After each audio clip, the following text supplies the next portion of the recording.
여러분, 어제까지에서는 우리 박종웅 집사님 가정에 그 어머님 장례식을 잘 마쳤습니다. 3일 동안 애써주신 모든 분들께 그 진심으로 감사의 마음을 전합니다. 그 어머님을 입관할 때에 그때 박 집사님이 곁에서 이런 말씀을 하시더군요. 목사님, 인생이 허무합니다. 이렇게 끝나는 것이군요. 그런 말씀을 하세요. 그 말씀을 들으면서 다시 한번 그 인생이 뭔지, 또 사는 게 또 뭐냐, 인생에서 중요한 게 뭐가 중요하냐, 그런 것들 다시 한번 생각을 하게 되었습니다. 여러분, 어떻게 사는 것이 가치 있는 그 인생일까요? 돈을 많이 버는 것일까요? 성공하는 것일까요? 그런 게 인생의 목적일까요? 그렇지 않죠. 그렇지 않다는 것을 한 사람의 마지막 죽음 앞에서 우리가 깨닫게 되는 것입니다. 여러분, 살아생전에 그렇게 중요하게 여겼던 것들이 하나도 중요하지를 않아요. 여러분, 생명보다 더 중요한 것이 없습니다. 생명보다. 생명을 위하는 것, 또 생명을 살리는 것, 그것보다 더 귀한 것이 없습니다. 다시 말하면 우리가 하나님을 믿고 하나님의 일을 하다가 가는 것보다 인생에서 더 귀한 것이 없습니다. 오늘 예수님께서 제자들에게 엄청난 비전을 주십니다. 지금 이 제자들은 역사적인 기로에 서 있습니다. 앞으로 이런 세상이 바뀔 겁니다. 세계 역사가 바뀌고 인류의 역사가 바뀔 겁니다. 그 일에 제자들이 그 일을 감당하는 겁니다. 그들이 누구입니까? 너무도 평범한 그런 사람들이죠. 우리와 똑같은, 어떤 면에서는 우리보다 못해 보이기도 하는, 그들은 갈릴리 출신의 어부들이 대부분입니다. 이건 뭐 부를 가진 것도 없고 권력을 가진 것도 없고 많이 배운 것도 없고 그저 하루 벌어서 하루 먹고 살아가던 사람들이었습니다. 근데 예수님께서 그들을 예수님의 제자로 택하세요. 그리고는 그들을 통해서 세상을 변화시키는 일을 이루시는 겁니다. 예수님 제자들에게 비전을 주십니다. 그 비전은 본래가 하나님의 비전인데 예수님이 그 비전을 품으셨고 그 비전을 제자들에게 주시는 겁니다. 예수님은 이것을 명령으로 주십니다. 우리는 이것을 예수님의 지상 명령이라고 합니다. 이 세상에서 가장 높은 명령, 이것보다 더 큰 것이 없는 가장 중요한 명령입니다. 마태복음 28장 18절에서 20절까지 말씀인데 예수께서 나와 말씀하여 이르시되 하늘과 땅의 모든 권세를 내게 주셨으니 그러므로 너희는 가서 모든 민족을 제자로 삼아 아버지와 아들과 성령의 이름으로 세례를 베풀고 내가 너희에게 분부한 모든 것을 가르쳐 지키게 하라. 이런 그 옛날에 지금으로부터 한 2000년 전에 예수님께서 이 제자들에게 세계 비전을 주신 겁니다. 그 당시 이런 세상의 정복자들이나 꿈을 꿀 법한 알렉산드라 때는 이런 사람들이 꿈꾸었던 세계 비전. 당시 시대를 살아가는 사람들은 꿈도 못 꾸는 그런 것들에 대한 마인드도 없는 그 시대에 예수님께서 당신을 따르는 이 평범한 이 제자들에게 이 비전을 주시는 겁니다. 지금 이곳에 있는 우리를 보고 너희는 세상을 변화시키고 세계를 변화시키는 사람이 되라고 하시는 겁니다. 그런 비전을 주세요. 첫 번째 여러분, 예수님의 이 비전은 하나님 나라의 비전입니다. 우리 3절 우리 하나님 말씀을 같이 한번 읽도록 하겠습니다. 3절 시작. 그가 고난받으신 후에 또한 그들에게 확실한 많은 증거로 친히 살아계심을 나타내사 40일 동안 그들에게 보이시며 하나님 나라 일을 말씀하시니라. 아멘. 여러분, 예수님께서 부활하시고 난 이후에 성천하시기까지 기간이 40일이었습니다. 그 기간 동안에 예수님은 무슨 일을 하셨을까요? 예수님이 이제 마지막으로 이 제자들을 떠나십니다. 이 제자들과 마지막으로 지내시는 그 기간이 40일입니다. 우리 예수님이 가장 중요한 일을 하셨을 겁니다. 제자들에게 가장 중요한 일을 가르치셨을 겁니다. 그게 무엇일까요? 그게 무엇일까요? 성경은 그게 하나님 나라의 일이라고 합니다. 하나님 나라, 하나님 나라.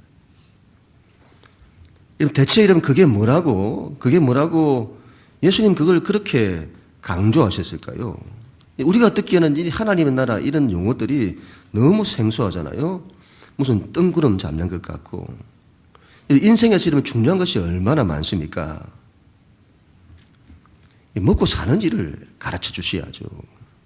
무슨 성공 비결이나 처세술이나 인생 철학이나 그런 걸 좀 가르쳐 주셔야 하는데 이 무슨 하나님의 나라가 뭐니 그런 걸 가르쳐 주시는 겁니다.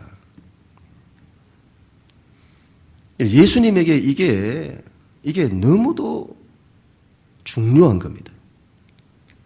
우리는 생소한데 예수님에게는 이게 너무 중요한 겁니다. 하나님 나라를 다르게 천국이라고도 합니다. 우리가 죽어가는 천국, 그것도 천국입니다만은 하나님의 통치가 이루어지는 것, 그걸 천국 하나님의 나라라 그렇게 말씀하죠. 세상 나라와 반대되는 개념입니다. 예수님은 여러분 하나님의 나라를 세우십니다. 우리 예수님은 하나님 나라를 세우세요. 우리는 예수님이 세우시는 하나님 나라에 대한 마인드를 가져야 합니다. 하나님 나라의 국가관, 하나님 나라의 역사관, 하나님의 나라의 세계관 그런 걸 가져야 합니다. 우리는 이 세상 나라의 백성이 아닙니다. 우리의 시민권은 하나님 나라에 있습니다. 그래서 우리는 하나님 나라의 백성으로 살아야 합니다. 미국 이름은 시민이라면 미국의 법에 따라 미국이란 국가를 사랑하며 살아야 합니다.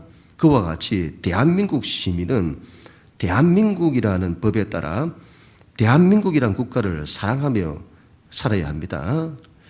여러분 지금 남북한의 정세가 급변하고 있죠. 어떻게 될지 모르겠습니다. 기도해야 될 때인 줄로 믿는데요.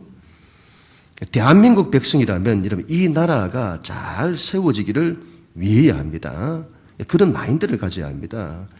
요즘은 개인주의가 판을 치다 보니까 이 국가관이 없어요.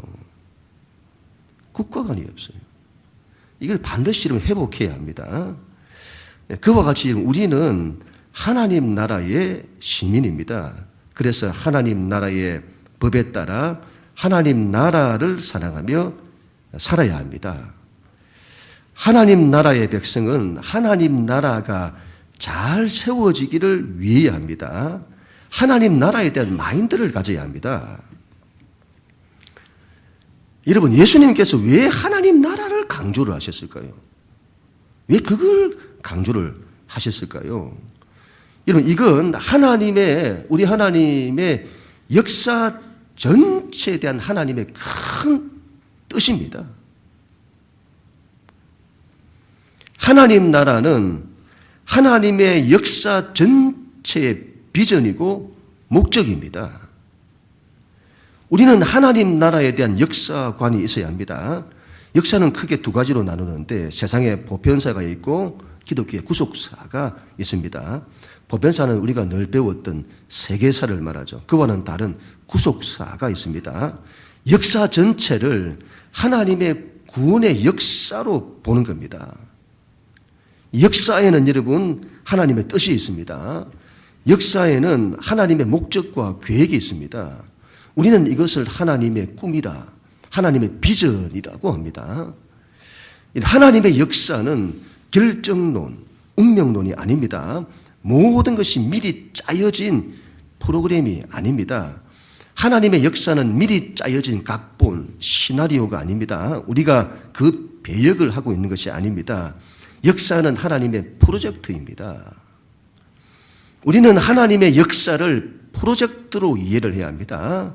하나님께서 역사에 대한 큰 그림을 가지고 그것을 이루기 위해 계획하시고 역사를 경영하시는 겁니다. 하나님은 그 일을 사람에게 맡기십니다. 여러분, 회사에서 프로젝트를 수행하듯이 그 일을 사람에게 맡기시고 그들을 통해 하나님의 역사를 성취하시는 겁니다. 그 하나님의 큰 역사에 대한 큰 그림이 뭐냐? 바로 하나님의 나라입니다. 하나님의 나라. 이 하나님의 나라가 되기 위해서는 하나님의 백성이 있어야 하고 그리고 영토가 있어야 하고 그 하나님의 통치가 이루어지는 주권이 있어야 합니다. 그래서 그 하나님 나라의 백성을 만드는 것을 구원이라고 하고 그 하나님의 백성들이 모여 나라를 이루는데 그걸 하나님의 나라라고 하는 겁니다. 이것이 여러분 하나님의 역사 프로젝트입니다. 예수님께서는 그 비전을 제자들에게 주시는 겁니다. 여러분, 한 나라의 대통령이 나라를 세우기 위해 장관들이나 차관들 또 각 부처 사람들을 세워 그들에게 나라 일을 맡기는 것처럼 하나님 나라의 왕이신 예수님께서 제자들에게 하나님 나라의 일을 맡기시는 겁니다. 예수님의 하나님 나라 비전은 세계 비전입니다. 온 세계 모든 민족 가운데 하나님 나라가 세워지기를 원하시는 겁니다. 지금 이런 미국이라는 나라가 온 세상을 다 제패하고 있죠. 온 세상을 정복하고 온 세상의 패권을 차지했고 또 그걸 계속 유지하기 위해서 애를 쓰고 있습니다. 그들의 비전은 세계 비전입니다. 세계 비전.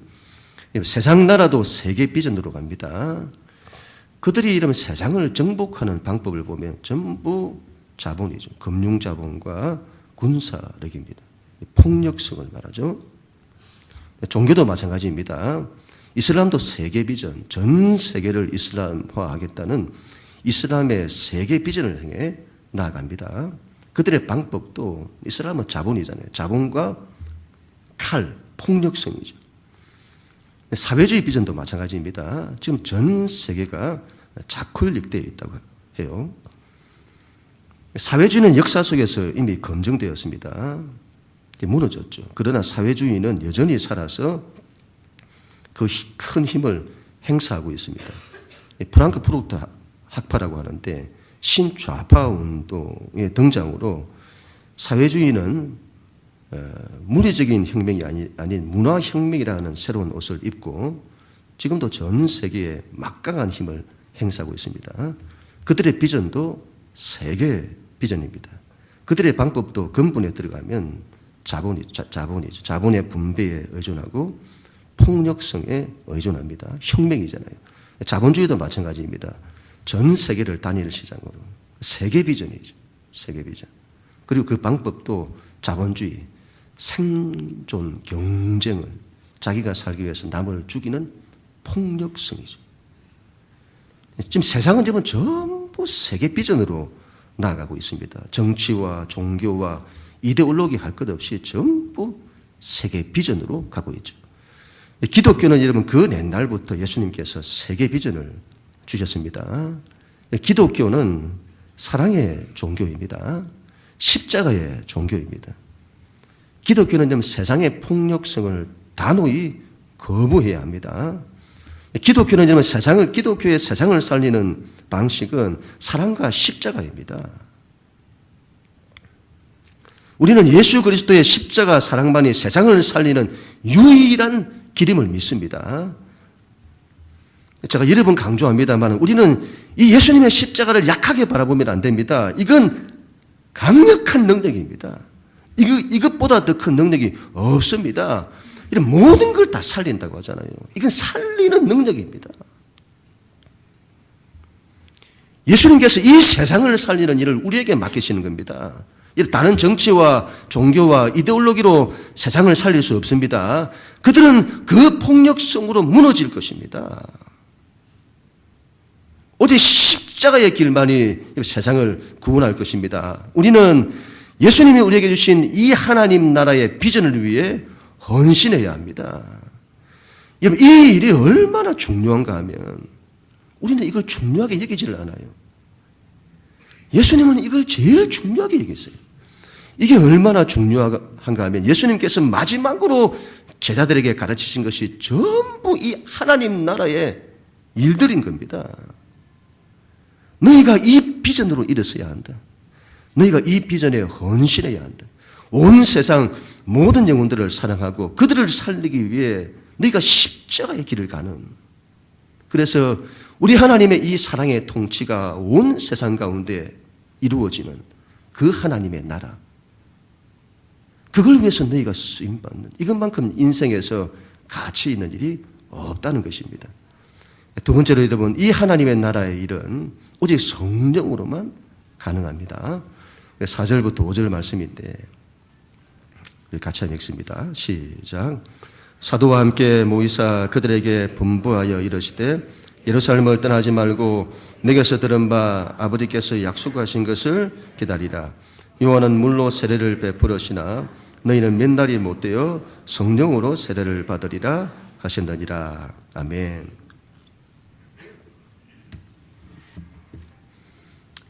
예수님께서 하나님 나라 일을 맡기시는데 이런 대체 우리가 누구에게 우리가 그런 일을 감당합니까? 나는 그런 일을 감당할 만한 능력이 없습니다. 그런 그릇도 못 되고 나에게 무슨 힘이 있습니까? 우리 보고 하나님 나라 일을 감당하라니요. 그래서 예수님이 말씀하시는 겁니다. 아버지의 약속하신 것을 너희는 기다리라. 이 일은 너희의 힘으로 가능하지 않다. 이 일은 너희의 능력에 있지 않다. 이 일은 하나님의 힘으로만 가능하다. 그래서 하나님께서 하나님의 힘, 하나님께서 너희에게 하나님의 힘인 성령을 주실 거다. 너희는 그 성령을 받아야 한다. 성령은 보혜사라고 하죠. 보혜사. 보혜사. 우리를 돕는 분. 그래서 너희를 지키고 너희에게 은혜를 베풀고 너희를 가르쳐 인도하고 너희는 성령으로 세례를 받아야 한다. 그리고 하나님 나라 일을 해야 한다. 성령이 아니고는 그 일이 가능하지 않다. 그런 말씀이죠. 인간은 그 한계성을 가지고 있습니다. 한계가 있습니다. 인간은 그 본래 피조성으로 말미암아 한계와 약함을 가지고 있습니다. 그래서 사람은 여러분 자기가 얼마나 약한 존재인지를 알아야 합니다. 그런데 사람이 그걸 인정하지를 않아요. 이거 인정 안 합니다. 그래서 인간을 탐구하면 인간이 얼마나 그 이기성, 자기중심성, 이기성, 그리고 그 인간의 교만은 말로 다 할 수가 없습니다. 사람 이름이 얼마나 이걸 인정하지 못하는지 이걸 인정을 안 해요. 그래서 하나님이 그 오랜 구약의 역사, 그 기간이 필요했던 겁니다. 이스라엘의 구약의 역사의 결론은 바벨론 포로기로 이제 결론이 나게 되어집니다. 나라가 완전히 무너졌습니다. 이스라엘은 결탄코 자기들이 무너지지 않을 줄 알았습니다. 왜냐할 때 하나님을 믿는 백성이잖아요. 안 무너질 줄 알았던 거죠. 그 나라가 완전히 무너졌습니다. 그게 바벨론 포로기죠. 나라를 잃고 백성들은 포로로 잡혀가고 잡혀간 그 땅에서 그들은 고난과 눈물의 긴 세월을 보내게 됩니다. 그때 여러분 그 포로기를 통해서 고난과 눈물의 세월을 보냈던 그 이스라엘 백성은 자신들의 신앙과 인생에 대한 근원적인 질문을 던지게 됩니다. 우리는 누구인가? 하나님은 살아계신가? 하나님의 약속은 여전히 우리 가운데 유효하나? 왜 우리가 이렇게 되었는고? 그런 질문을 다 던지게 되어집니다. 그래서 이 바벨론 포로기는 여러분 두 가지 결론에 이르게 되는데 이건 대단히 중요합니다. 이건 여러분 우리 인생의 결론입니다. 우리가 반드시 기억해야 될 두 가지. 첫 번째가 인간은 죄인이라는 것이고, 두 번째로는 사람의 힘에는 답이 없다는 겁니다. 이 두 가지 결론, 이거 지금 사색에서 나온 것이 아닙니다. 이건 도를 닦아서 나온 것이 아닙니다. 사상과 이데올로기, 삶의 철학에서 나온 것이 아닙니다. 여러분, 이스라엘의 역사를 통해서 그들의 전 존재와 삶을 통해서 드러난 역사적 결론입니다. 인간은 죄인이군요. 인간은 선을 행할 수 없군요. 그리고 우리 힘에는 답이 없군요. 내 힘으로는 할 수 있다고 생각했는데 그렇지 않군요. 우리 신앙에서 여러분 이 두 가지를 깨닫는 것이 얼마나 중요한지 모릅니다. 첫 번째, 인간이 죄인이군요. 이 결론에서 그러면 우리가 어찌할꼬? 우리가 어찌할꼬? 여기서 예수님의 십자가가 오는 겁니다. 예수님께서 우리의 이 죄의 문제를 해결하러 오시는 겁니다. 두 번째, 우리 힘에는 답이 없군요. 그러면 어찌할꼬? 어찌할꼬? 여기서 성령님이 오시는 겁니다. 하나님의 힘이 우리에게 부어지는 겁니다. 이것이 여러분 부어주시겠다고 말세에 부어주시겠다고 하셨던 약속하신 성령인 겁니다. 예수님께서는 너희가 이 성령을 받기 전에는 움직이지 마라. 너희 힘으로는 할 수 없다. 하나님 나라의 일은 성령으로만 가능하다. 그 말씀이죠. 지난해는 목요일이었습니다. 제가 장례식을 다녀왔는데 그날따라 이상한 겁니다. 집에 세면대가 막혔어요. 머리카락이 막혀가지고. 평소에 제가 늘 막히면 하는 이제 철사를 집어넣어가지고 이제 머리카락을 막 빼내요. 제가 그런 걸 또 잘해요. 손재주가 많아가지고. 근데 그날따라 안 되는 겁니다. 머리카락을 얼마나 빼내는지 몰라요. 근데 물이 내려갈 법한데 물이 안 내려갑니다. 시간은 시간대로 다가고. 그러다가 이제 또 금방에 화장실을 갔어요. 근데 그날 무슨 날인가요? 화장실이 또 막힌 겁니다. 그래서 평소에 하던 대로 테이프 또 쫙 풀어가지고 붙여가지고 위에서 누르면 쭉 내려간다고 유튜브에서 많이 나오잖아요. 또 그걸 또 했어요. 했는데 아니 평소 같으면 내려가야 되는데 이거 어떻게 됐는지 이게 물이 막 칼칼 해가지고 막 난리가 난 겁니다. 그래서 영을 쓰고 힘을 써도 안 되는 겁니다. 시간은 시간대로 다 가고. 제가 이마트를 달려갔죠. 달려갔더니 가니까 앞에 이런 고무 있는 게 있지 않습니까? 근데 그거 말고 요즘 새로운 나온 게 있어요. 풍선에 바람을 넣을 때 이렇게 하는 것처럼 피스톤으로 이렇게 압축하는 바람을 탁 내는 그런 게 새로 나왔더군요. 그걸 사가지고 집에 가서 이게 딱 한 겁니다. 근데 여러분 딱 해서 딱 바람을 넣었더니 그냥 한 방에 그냥 다 내려가는 겁니다. 제가 그거 하면서 큰 걸 깨닫게 되었는데요. 안 되는 걸 가지고 한다고 시간을 다 소모하고 에너지 다 소모하고 안 되는 걸 가지고 힘을 쓰고 용을 쓰니까 이게 너무 힘든 거예요. 우리 인생도 마찬가지라. 뭔가 되는 걸 붙잡아야 되잖아요. 우리 인생을 되게 하는. 하나님이 그 힘을 주시는데 그게 성령이라. 성령을 주신다는 거죠. 너희가 이걸 받고 그 성령을 통해서만이 너희가 그 일을 이루어낼 수 있다. 너희 힘이 아니다. 하나님의 힘이다. 그걸 말씀하시는 것이죠. 그래서 여러분 교회는 말씀과 성령이라고 하는 이 두 가지. 교회는 말씀의 교회, 성령의 교회가 되어야 합니다. 우리는 여러분 말씀의 사람이 되어야 되고 성령의 사람이 되어야 합니다. 교회는 여러분 하나님의 말씀이 있어야 합니다. 이게 첫 번째입니다.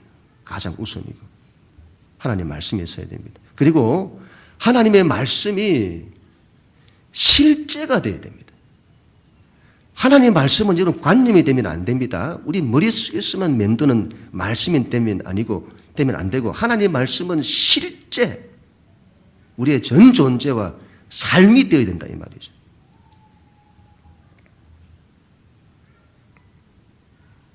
하나님의 말씀이 실제가 되게 하는 것. 그걸 여러분 성령께서 이루시는 겁니다. 성령께서 성령님께서 하시는 일이 본래가 그 일이에요. 하나님 말씀이 실제가 되게 하는 것. 우리가 하나님을 믿는 우리가 하나님 말씀을 붙들고 하나님 말씀을 그대로 이루고자 하는데 그게 우리 힘에 있지 않다. 그래서 성령께서 우리를 도우셔서 하나님 말씀이 실제가 되게 하는 그 일을 이루신다는 겁니다. 그래서 예수님도 여러분 공생애를 시작하실 때에 성령으로 세례를 받으셨습니다. 예수님은 말씀이시죠. 말씀 그 자체, 아버지의 말씀을 그대로 이루는, 예수님은 아버지의 말씀을 그대로 실제되게 하는 말씀 그 자체인 겁니다. 근데 예수님은 그 말씀을 그대로 이루는 그 일을 성령의 능력으로 하시는 겁니다. 우리는 예수님이 하신 것처럼 성령님을 의지해야 합니다. 교회는 여러분 성령으로 충만해야 합니다. 아버지의 약속하신 것을 기다려야 합니다. 성령을 받아야 합니다. 이미 성령을 받았죠. 이미 받은 성령을 활용할 수 있어야 합니다. 성령으로 충만해야 합니다. 5월달 셋째 주일이 성령 강림절인데, 오순절 성령 강림절이죠. 이번 주 목요일부터 10일 동안 성령 대만 기도회가 있습니다. 그 옛날에 제자들이 10일 동안 기도하고 성령을 받는 것처럼 성령을 사모하며 기도하는 그런 시간을 갖는데요. 이런 교회는 성령의 바람과 불이 임해야 합니다. 그래야 여러분 하나님의 역사들이 나타나요. 하나님의 말씀, 하나님 하시는 그 일이 우리를 통하여 실제 나타난다 이 말이죠. 마지막 세 번째로는 오직 성령의 그 능력이 임해야 합니다. 이 능력을 받아야 합니다. 8절 말씀인데 우리 같이 한번 읽습니다. 시작. 오직 성령이 너희에게 임하시면 너희가 권능을 받고 예루살렘과 온 유대와 사마리아와 땅끝까지 이르러 내 증인이 되리라 하신지라. 아멘. 예수님 말씀하십니다. 오직 성령이 너희에게 임하시면 너희가 권능을 받는다. 그리고 예수의 증인된다. 이것이 권능이란 듀나미스를 말합니다. 이 권능에는 두 가지가 있는데 첫 번째는 엑수시아입니다. 그 사람의 지위와 신분이 가지는 권능을 말합니다. 예를 들면 여러분 대통령이 이전에 평범한 국민일 때는 아무런 그 힘이 없습니다. 그런데 대통령이란 지위를 갖게 되면 그에게는 권세가 주어집니다. 그 지위와 신분이 가진 권세죠. 이전에는 지금 그의 말에 별로 움직이지 않았습니다. 그런데 대통령이 되면요, 그때부터 그의 말에 모든 것이 다 움직입니다. 나라 전체가 다 움직여요. 군대에서 이런 상관이 부하에게 명령을 내리죠. 그럼 밑에서 움직이잖아요. 그와 같은 권능을 엑수시아라 합니다. 우리가 하나님의 자녀잖아요. 하나님의 자녀라는 신분에 이 권능이 있는 겁니다. 이런 걸 믿어야 됩니다. 이런 데 대한 믿음이 잘 없어요. 이런 걸 믿어야 됩니다. 권능이 있습니다. 그와는 다른 두 번째 권능이 바로 듀나미스죠. 다이나마이트라는 단어가 여기서 나왔다고 하는데 파워, 그 능력을 말합니다. 우리가 어떤 일을 할 때, 하나님의 어떤 일을 할 때 그때 나타나는 파워, 그 능력을 말하죠. 어떤 일을 행하게 하고 그걸 이루게 하는 힘을 말씀하는 거죠. 성령이 우리에게 임하면 그 힘이 우리 가운데 임한다. 너희에게는 하나님의 자녀들이 가지는 권세, 엑수시아 뿐만이 아니라 너희가 어떤 일을 할 때 능력이 나타날 거다. 그게 성령으로부터 온다. 그 성령이 임하면 너희가 능력을 받게 되고 비로소 예수의 증인이 된다. 예수의 증인 된다는 이 말이 무슨 말이죠? 저를 보면 예수님을 느낀다 이 말이잖아요. 보게 된다 이 말이잖아요. 예수님을 나타내는 사람. 예수님이 하셨던 예수님처럼 그와 같은 인격과 성품을 가진 그런 사람. 그리고 예수님이 하셨던 그와 같은 능력을 나타내는 사람. 그 예수의 종인 되게 한다는 거죠.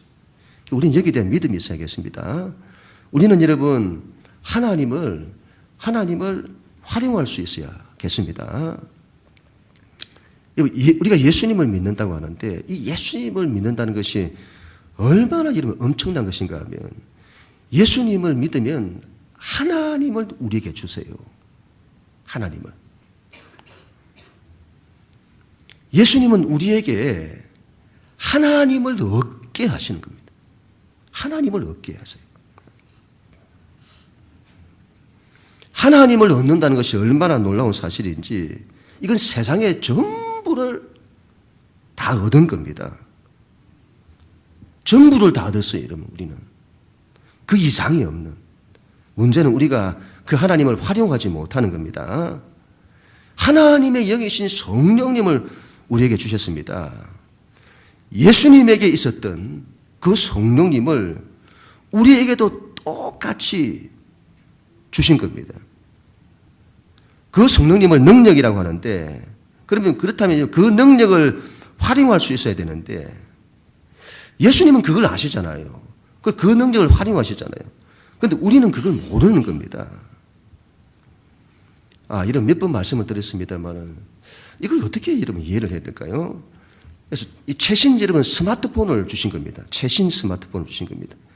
얼마나 좋은 기능과 많은 기능이 있는지 모릅니다. 그러면 우리가 최신 스마트폰을 받았다면 그런 걸 활용할 줄 알아야 되잖아요. 그 기능을 활용하고 쓸 줄 알아야 되는 겁니다. 다 들어있어요, 그 안에.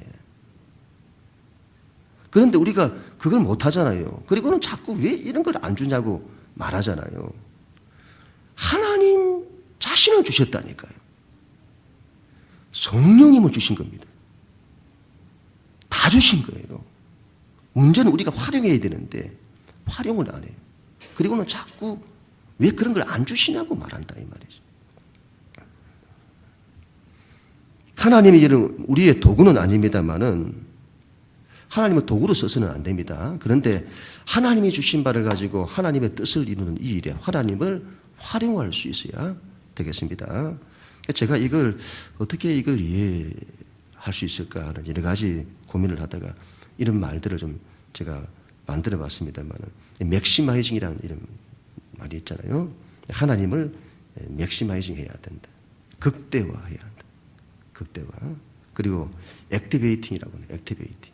하나님을 액티베이팅 해야 된다. 하나님이 내 삶에서 실제하도록. 하나님이 살아계셔야죠. 하나님이 살아서 움직이도록 해야 하는 겁니다. 성령께서 우리를 도우십니다. 우리를 도우시기 위해 하나님이 보내주신 겁니다. 우리의 힘으로 안 된다 이 말이죠. 여러분 신앙을 해보세요. 우리 힘으로 되는지 안 됩니다. 믿음도 그래서 우리 힘으로 안 되는 겁니다. 내가 믿음을 갖고 싶다 해서 믿음이 되는 게 아니에요. 믿음을 달라고 도와달라고 기도해야 합니다. 그러면 성령께서 우리에게 믿음을 주시는 겁니다. 하나님 사랑과 사람 사랑도 마음대로 안 되죠. 마음대로 안 됩니다. 하나님 사랑하고 싶어도 하나님 가까이 안 돼요. 내가 원한다고 되는 게 아닌 겁니다.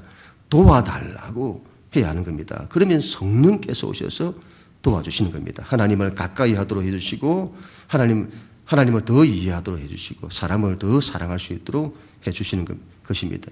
얼마나 귀한지 모릅니다. 문제는 이 성령님을 주셨는데 이건 최고 사양이고 최고의 능력입니다. 그런데 활용하지를 않는 겁니다. 성령 충만하고 우리는 성령의 도우심을 의지해야 합니다. 성령님의 능력을 믿어야 합니다. 이건 믿어야 해요, 여러분. 성경의 약속이잖아요. 우리 안에 성령을 주셨다. 이걸 인정을 해야죠. 인정을 안 해요. 그리고 이걸 실제되게 해야 되는데 그런 믿음이 없어요. 반드시 우리가 이루어야 되겠습니다. 예루살렘과 여러분 온 유대와 사마리아와 땅끝까지 이르러 이 예수의 증인이 되라고 하십니다. 예루살렘에서 출발하여 땅끝까지입니다. 예루살렘에만 머물면 안 됩니다. 땅끝까지 하잖아요. 땅끝까지. 그리고 땅끝에만 마음을 두어서도 안 됩니다. 예루살렘에서 출발해야 합니다. 부분과 전체는 같이 가잖아요.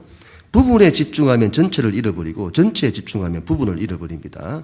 한 영혼을 너무 강조하면 모든 민족을 잃어버리고 모든 민족을 너무 강조하면 한 영혼을 잃어버립니다. 같이 가야 합니다. 한 영혼에서 모든 민족까지 가야 합니다. 그런데 여러분, 예루살렘을 넘어서지를 못해요. 이 제자들이. 그때 예수님으로부터 이 큰 비전을 받았는데 마인드가 예루살렘을 넘어서지를 못해요. 예루살렘을 넘어서 유대와 사마리아까지라도 가야 되는데 거기까지도 못 갑니다. 뭘 말하죠? 우리 신앙이 그렇다는 겁니다. 우리 신앙이 자기를 넘어서지를 못해요. 우리가 이러면 자기를 넘어서는 것이 얼마나 이게 힘든지 평생 자기 안에 갇혀 삽니다. 오로지 자기밖에 없어요. 오로지 자기 꿈, 자기 비전. 하나님의 꿈, 하나님의 비전, 그런 데 관심 없습니다. 다른 일에 대해서도 관심 없습니다. 다른 일에 대해서 관심이 없어요. 오로지 자기, 그리고 자기 가정. 다른 일을 사랑하고 다른 일을 존중하고 다른 일을 섬기고 그런 일에 헌신하고 그런 게 얼마나 귀하고 그게 그렇게 큰 복이라고 말씀해도 그걸 모르는 겁니다. 그래서 평생 자기 안에 갇혀서 자기만 바라보는. 그래서 여러분, 신앙이 나르시시즘이 되면 죽는다고 하잖아요. 이건 죽어요. 우리 신앙은 반드시 자기를 깨뜨리고 자기를 넘어서야 합니다. 교회도 여러분, 개교회를 넘어서서 한국 교회를 생각하고 민족을 생각해야 합니다. 더 나아가서 세계를 생각해야 합니다. 하나님의 세계 경제에 대한 마인드를 가져야 합니다. 예수님께서 부활하신 후 성천하시기까지 40일 동안 제자들에게 가르치셨던 것, 바로 하나님 나라의 일입니다. 하나님께서 역사 전체를 통해서 이루시고자 하는 하나님의 역사 프로젝트입니다. 바로 온 세상 모든 영혼을 구원하여 하나님 나라의 통치를 실현시키는 그 하나님 나라, 그 일은 여러분 우리의 힘으로 안 됩니다. 그래서 성령을 기다려야 합니다. 우리는 성령의 사람이 되어야 하고 교회는 성령의 교회가 되어야 합니다. 성령님을 활용할 줄 알아야 합니다. 성령의 능력을 받아야 합니다. 그 능력으로 자기를 넘어서서 타인에게로 민족에서 일반까지 예수님의 세계 비전을 위해서 우리는 일어서야 합니다. 앞으로 교회는, 우리 교회는 이 비전으로 일어설 것입니다. 그리고 이 비전을 다음 세대에게 줄 것입니다. 우리의 다음 세대는 세계를 품고 나아가게 될 것입니다. 그는 우리 모두가 다 될 수 있기를 주님 이름으로 간절히 축원합니다.